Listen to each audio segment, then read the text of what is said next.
नहीं है। सुनो मैं बतलाता हूँ, आज की बातें दिल की तख्ती पे लिख के ले जाओ, क़यामत तक काम आएंगी।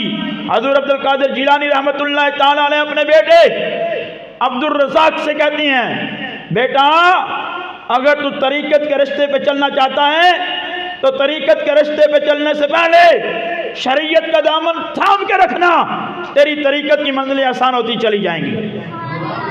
जब पीरों के पीर ने अपने बेटे को समझाया कि तरीक़त पे आना चाहता है तो शरीयत थाम के रखना, आज बड़े बोले मुझसे हम कह देते हैं तरीक़त का रास्ता और है, शरीयत का रास्ता और है। कमाल है,